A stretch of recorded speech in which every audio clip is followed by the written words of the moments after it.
So I want to talk a little bit about what I think the future of green, healthy housing is, and I'll start with this. In 2009, the Surgeon General issued a call to action on healthy homes, and in the public health community, a call to action is a big deal, right? That's how we launched our anti-tobacco efforts in the 60s.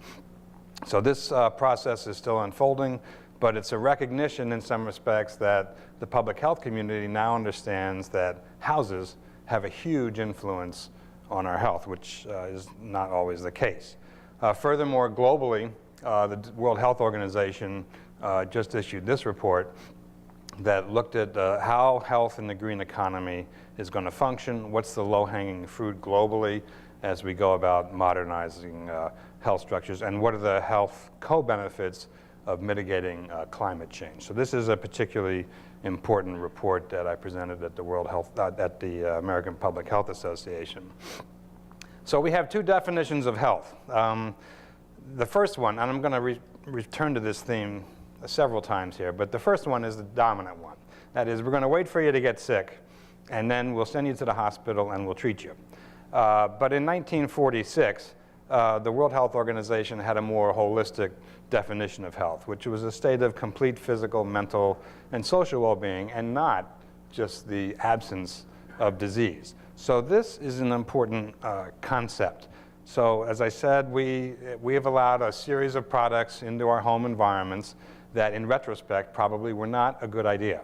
And we ended up spending a lot more money to deal with that after we had done it. And I'm sure this list is longer. These are the obvious ones. Chinese drywall, lead paint, certain asthma triggers, vinyl wallpaper, which is, I'm sure some architect, and I apologize to the architects, but somebody thought it looked nice, but it traps moisture, right? And it creates all sorts of mold problems. That's bad. Sealing building envelopes without adequate ventilation. I'm old enough now to remember the 1970s when we kind of had our first energy shock, and a colleague at DOE said, you know, we went around sealing up building envelopes and we ended up growing mushrooms in people's basements. That's not a good idea. So there's lots more. But in some ways, we've kind of come full circle. This is a picture of miasma, the so-called, this is before we had the germ theory of certain diseases. The idea was that there were bad smells in urban neighborhoods that caused cholera, tuberculosis, and typhoid. And in fact, the reason that we have housing codes and laws is really because of public health problems. The challenge of tuberculosis, typhoid, and cholera seemed insurmountable if you go back 100 years. But with improved medical interventions, we know that we were able to control those disease rates and they declined. It was also a housing intervention that made a big difference. It's something we all take for granted now. It's a great segue to my previous speaker. But it was the introduction of indoor plumbing that had a lot to do with conquering these diseases. And then in the intervening years, those two communities kind of went their separate ways. The health people became more medically oriented and treatment oriented, and the housing folks became more durability and financial, if you will. And it really wasn't until the 70s and the 80s when the lead paint experience emerged that we realized that it doesn't make sense to have clinicians trying to, figure out a way to abate a home for lead paint. They're not trained to do that, and to have rehab folks trying to figure out how to interpret blood lead data. So it took a collaboration and a reconnection of housing and health to do that. So in terms of our architecture of how we understand houses, this is a question. Most of our environmental and public health laws are oriented towards the idea that we have a shared commons. And this is one definition of what we mean by the commons. It's the air we breathe, the words we speak, traditions we respect, tangible and intangible, ancient and modern.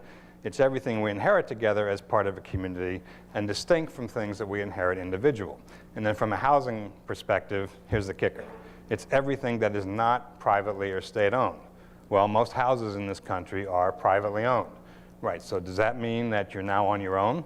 I mean, obviously you don't want public health or government people tromping into your private space and telling you what to do. But on the other hand, it makes no sense for each home occupant to try and figure out what it is that makes them healthy and safe. So I'm noticing that my clock hasn't started, but that's a good thing. This is the river where I played as a boy. This is the Cuyahoga River outside of Cleveland, or in Cleveland, I guess. But it caught on fire several times in the 60s. And the public reacted in fury and said, well, wait a minute, this is part of our shared commons. This is the air we drink and the water that we, the air we breathe and the water that we drink. We need to decide what to do about that together. And so this is why we have the Clean Air and the Clean Water Act. But when it comes to housing, it's not quite like that. It's more fragmented, if you will. If you think about it, we have zoning laws that dictate what kinds of structures should be put in an area. It's sort of specific zones for commercial or residential or industrial. It's fragmented. If you think about it, we talk about a housing unit and a small unit of measure. Every local community, not every, but the vast majority of local communities set their own housing standards, right? It's what they think is applicable to their own community. If you're performing an appendectomy, you do it the same way, hopefully, whether you're in Phoenix or Boston. So there's a common understanding and perception. We don't have that in housing, mainly because we're still operating under the idea that houses are not, in fact, part of our shared commons. Now, you don't have to look any further than the recent mortgage crisis to realize that, well, actually, in fact, houses are part of our commons. It's something that we share financially, but also it's an expression of ourselves. We welcome people into our homes. We decorate them as an expression of our own understanding of what it's about. And I maintain it's a key factor in how we understand health outcomes. So the housing market isn't quite working right now. The fact is that to make health investments in houses, it's unlike any other home improvement because you don't get the money back. So if you put a new furnace or a new roof on your house and it comes time to sell it, you'll get part of that investment back, right? Because home appraisers will value that investment and they'll be able to record that in the price of the house. Health investments in houses are hidden. They're not reflected in the house price at all. So therefore, people don't tend to make them. They don't make sense from a building owner's perspective. And so finding the right market vehicle to inform consumers about how to make those investments properly and to finance them at the time of sale or lease up or whatever is an important way of providing incentives to promote investments in healthy homes.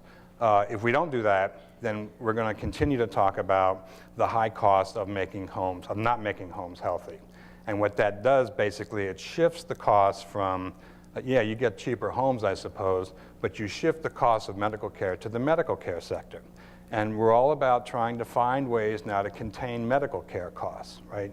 And so I maintain that improving houses and making them healthy will go a long way to actually reducing medical expenditures and doing cost containment. And that is not widely understood. So let me go through some data on that. The World Health Organization, I was pleased to act as a scientific editor for this book that looked at the environmental burden of disease that's associated with inadequate housing. This is mostly data from Europe.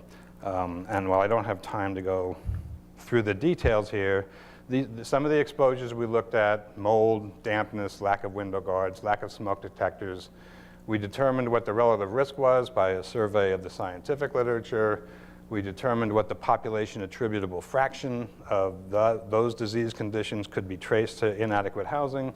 And then we basically quantified the results to look at deaths in most cases and disability adjusted life years.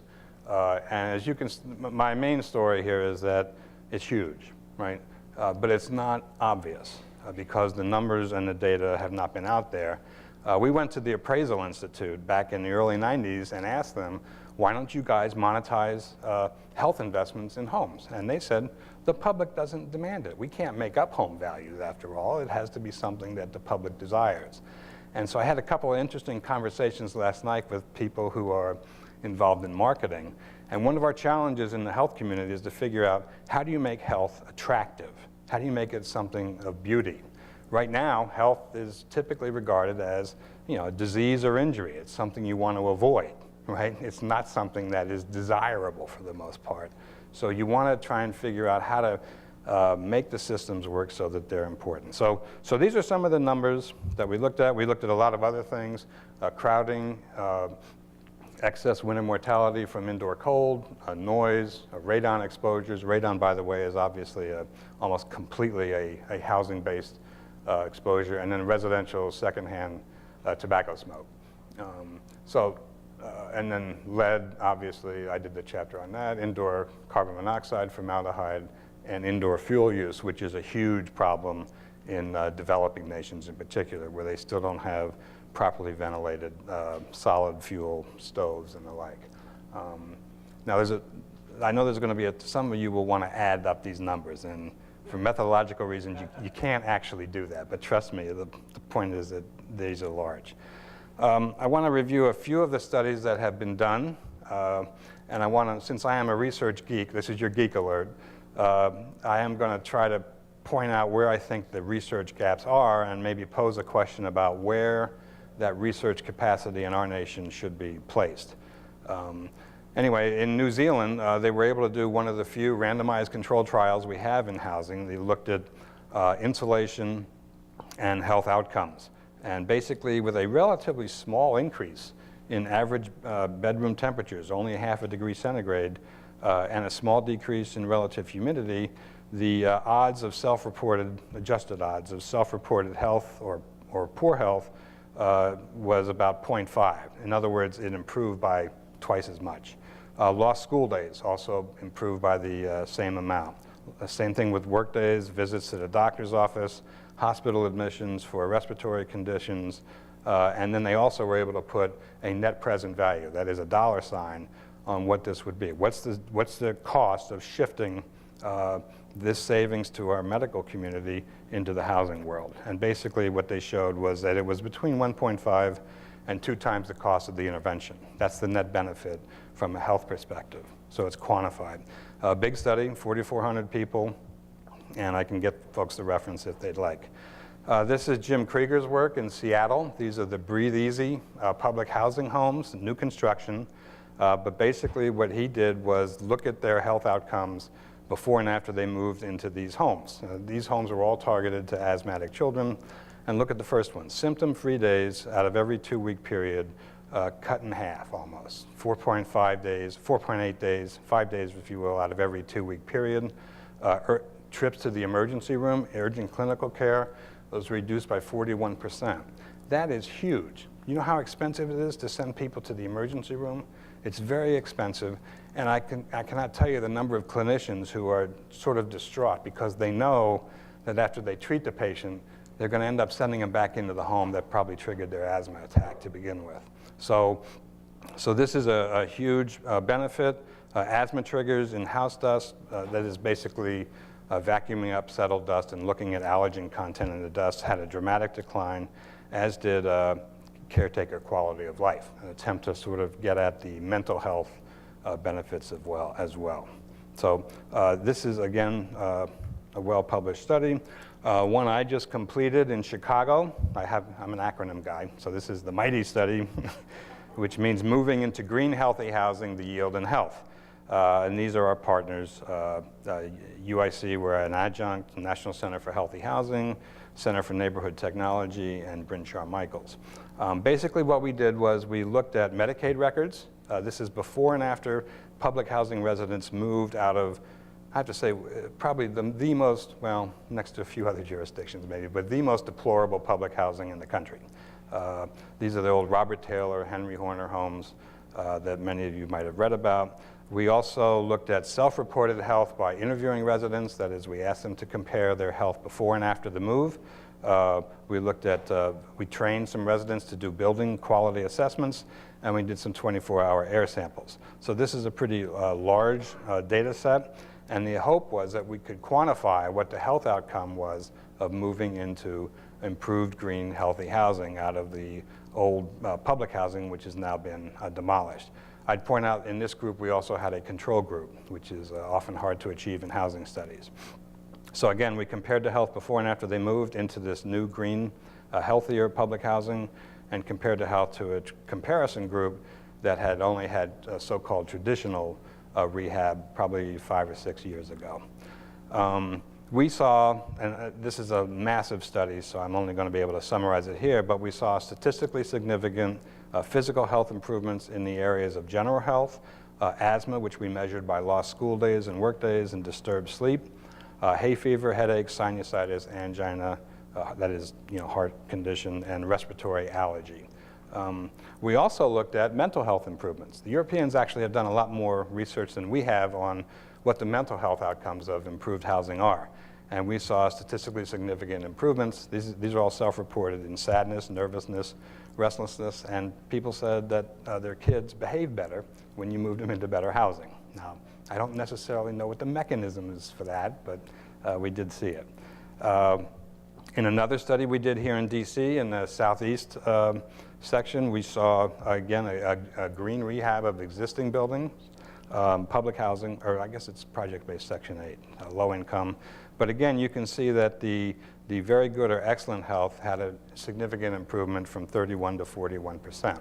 So, and we also saw a significant improvement in injury control. The child health changes were not statistically significant, which is kind of surprising. And it could be because these were self-reported health outcomes, and while adults might have a better view of their own health status, they may not be as well connected with their children. We didn't interview the children. We relied on the parents to provide the results.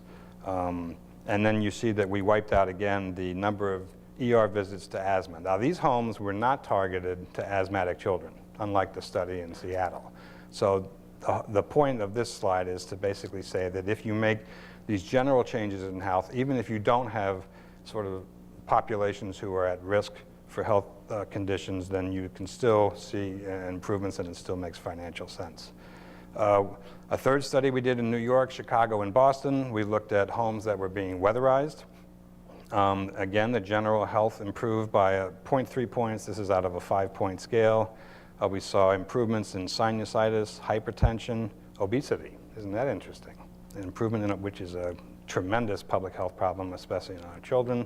Reduced use of asthma medication, a 20% difference in that, although some measures of asthma actually got worse, and we're not quite sure why that was. But the point is that sometimes research is complicated and not everything goes the way you want it to. But days with problems sleeping and frequency of asthma were actually worsened. Now, I Googled international green building rating systems that purport to have some health component to them. And I came up with this list. This is an enormous list. And so I think one of the challenges for the future is there has to be a shakeout here. We can't have this kind of proliferation of systems going on. And the only way I can think of to do it is to validate the systems that we think actually can document an improvement. My area of interest is in health, but it's not too much to ask, well, which of these systems have studies behind them that can show that there's a documented health improvement and which ones don't. And if it's not validated, in most areas, we probably should do away with it. So my vision for green, healthy housing basically is that we need to move to real prevention, not just reacting after people get sick. Some of you know in the Affordable Care Act, healthcare reform, there's a $100 million prevention fund in there. Now, nobody quite has figured out exactly what to do with it, and I'm from Washington, so you know how it works here. The knives start coming out, and some people want to use it for college scholarships and for some other things. So putting some meat on those bones, going back to the old sanitation model, that is linking up housing and health folks so that we can improve health outcomes in housing, seems to me to be the way to go. We need to reestablish that connection. So I think, we have this healthcare reform, we have a housing crisis going on, especially in affordable housing. Those are both crisis points, but it seems to me there's an opportunity there. Some people are starting to ask, well, now that we have this large number of homes that have been foreclosed, and in many cases have not been occupied for years, but are about to be, hopefully, if we come out of this slump, who's going to make sure that those houses don't make people sick? I mean, there's probably been all sorts of systems that have deteriorated and mold and so forth.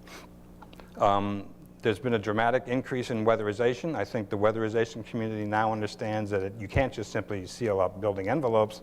You have to plan for ventilation, and there has to be a quantified way to do that. But our fresh air systems, most houses in this country rely only on leakage for their fresh air supply. That's crazy. That makes no sense.